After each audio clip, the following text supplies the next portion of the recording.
ഉക്രൈനെതിരായ മാരകമായ ആക്രമണങ്ങൾക്ക് ഉപയോഗിക്കുന്ന റഷ്യൻ ഡ്രോണുകളിൽ ഇന്ത്യൻ നിർമ്മിത ഘടകങ്ങൾ കണ്ടെത്തിയിട്ടുണ്ടെന്ന് ഉക്രൈൻ പ്രസിഡന്റ് വ്ളോഡിമിർ സെലൻസ്കിയുടെ ഉന്നത ഉദ്യോഗസ്ഥരിൽ ഒരാൾ അഭിപ്രായപ്പെട്ടു. ഇന്ത്യൻ ഭാഗങ്ങൾ ഉൾക്കൊള്ളുന്ന ഇറാനിയൻ നിർമ്മിത ഷാഹിദ് ഡ്രോണുകൾ യുദ്ധമുന്നണിയിലും സാധാരണക്കാർക്കെതിരെയുമുള്ള ആക്രമണങ്ങളിൽ ഉൾപ്പെട്ടിട്ടുണ്ടെന്ന് ഉക്രൈൻ പ്രസിഡന്റിന്റെ chief of staff Andriy Yermak ടെലിഗ്രാമിൽ എഴുതി. മറ്റു രാജ്യങ്ങളിൽ നിന്ന് ആയുധ ഘടകങ്ങൾ സ്വീകരിക്കുന്നതും ഉക്രൈനിയക്കാരെ കൊല്ലുന്നതും തടയാൻ റഷ്യക്കാരെ ഒറ്റപ്പെടുത്തണമെന്ന് അദ്ദേഹം ലോകത്തോട് ആഹ്വാനം ചെയ്തു. കീവ് അടിസ്ഥാനമായുള്ള ഉക്രൈനിയൻ വാർത്താ ഏജൻസിയായ UNN റിപ്പോർട്ട് ചെയ്തു.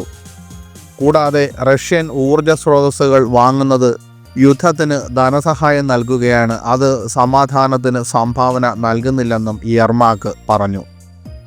ഇന്ത്യ വൻതോതിൽ റഷ്യൻ എണ്ണ വാങ്ങുക മാത്രമല്ല, വാങ്ങിയ എണ്ണയുടെ ഭൂരിഭാഗവും ഓപ്പൺ മാർക്കറ്റിൽ വലിയ ലാഭത്തിനായി വിൽക്കുകയും ചെയ്യുന്നു. റഷ്യൻ യുദ്ധതന്ത്രം ഉക്രൈനിൽ എത്ര പേരെ കൊല്ലുന്നുണ്ടെന്ന് അവർക്ക് പ്രശ്നമില്ല എന്ന് ട്രംപ് തിങ്കളാഴ്ച സ്വന്തം റൂത്ത് സോഷ്യലിൽ എഴുതിയിരുന്നു.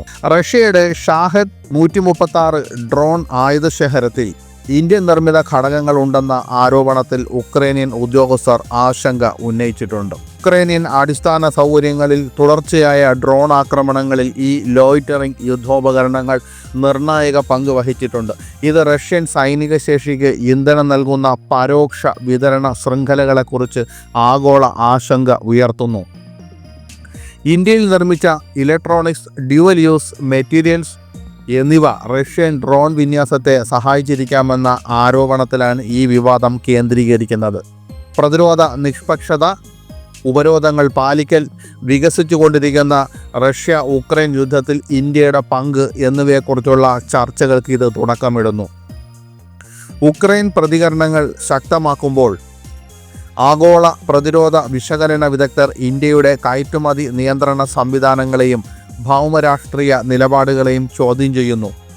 ഇന്ത്യ തന്ത്രപരമായ സ്വയംഭരണം നിലനിർത്തുകയും നേരിട്ടുള്ള ഇടപെടൽ നിഷേധിക്കുകയും ചെയ്യുമ്പോൾ ഫോറൻസിക് വിശകലനത്തിൽ നിന്നും ഇന്ത്യയുടെ റഷ്യയിലേക്കുള്ള വിതരണ ശൃംഖല കണ്ടെത്തുന്നതിൽ വർദ്ധിച്ചു വരുന്ന തെളിവുകൾ ഒരു സാധ്യമായ ഇന്ത്യ-റഷ്യ ബന്ധത്തിലേക്ക് വിരൽ ചൂണ്ടുന്നു. ഇത് പാശ്ചാത്യ പങ്കാളികൾക്കും മോസ്കോയ്ക്കും ഇടയിലുള്ള ഇന്ത്യയുടെ നയതന്ത്ര സന്തുലിതാവസ്ഥയെ കൂടുതൽ സങ്കീർണമാക്കുകയും ഭാവിയിലെ ആയുധ വ്യാപാര നിയന്ത്രണങ്ങൾ, സാങ്കേതിക കൈമാറ്റങ്ങൾ, പ്രതിരോധ വിപണിയിൽ ഉടനീളമുള്ള ഇന്ത്യയുടെ വർദ്ധിച്ചു വരുന്ന പ്രശസ്തി എന്നിവയെ ബാധിക്കുകയും ചെയ്തേക്കാം.